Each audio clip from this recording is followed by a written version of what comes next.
let me highlight an intriguing aspect regarding Peter Pan for those who have seen its films or read its novel. I must admit, I haven't read the novel myself, though I have seen several adaptations and understand the central theme. Captain Hook is a character who cannot be overlooked. Do you remember him? The famous villain.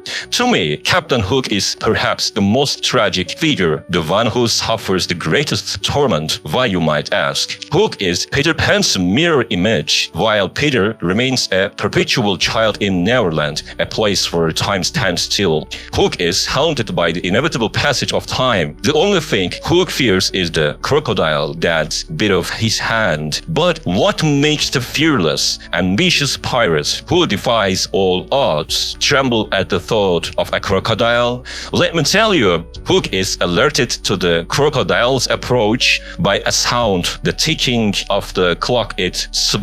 That clock is the sole functioning measure of time in Neverland. Tik-Tok, Tik-Tok. Hook's terror stems not from the crocodile itself, but from the relentless reminder of mortality. Time is the true adversary. This interplay makes Peter and Hook natural enemies. Peter untouched by the constraints of time, and Hook eternally pursued by its spectre. Beneath his enchanting story lies a profound allegory about the tension between mortality and immortality.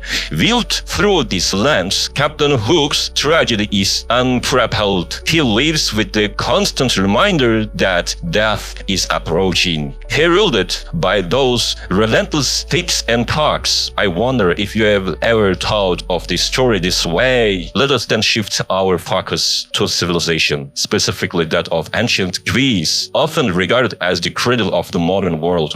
Mediterranean civilization was more than a geographical phenomenon. It was a wellspring of ideas, philosophy, and art. Thinkers like Plato and Seneca shaped the foundational structures of human thought. Now let me ask you, have you ever seen an overweight statue from ancient Greek art? No, this speaks volumes about how they envisioned humanity. Those chiseled physics, David's structure being a prime example, weren't just reflective of physical strength. They were idealizations of human form. The people sculpted were likely real, but the artistry amplified them into paragons of their era's virtues.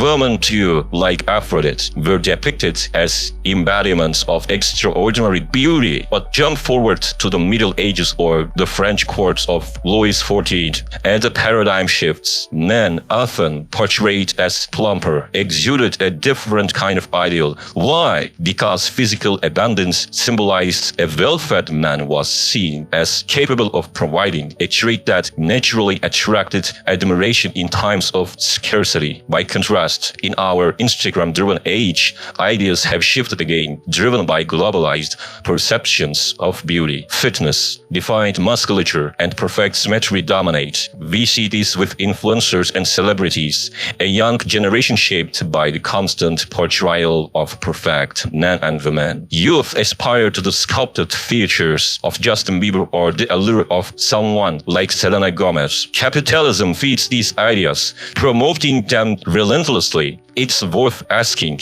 do we desire these standards, or are they imposed upon us? Are millions spent on cosmetic and fitness industries because we genuinely value these qualities, or are we conditioned to consider anti-aging creams or hair restoration treatments marketed endlessly? Does it matter if you're bald or wrinkled? Then true connection should stem from the mind and soul. And then there is the cult of celebrity, Messi or Ronaldo. Each generation finds its heroes. I'll admit, I admire Ronaldo not just as an athlete, but for his unrelenting ambition. Beckham, Justin Bieber, they are more than their talent. They are symbols of a modern myth that intertwines wealth, power, and beauty. Yet, here's the question. Would people aspire to be me if I became a billionaire? Probably not. A billionaire lives differently, removed from the fray, perhaps even detached from ordinary human connection. This speaks to another truth. The myth we create aren't just about who we are, but who we aspire to be.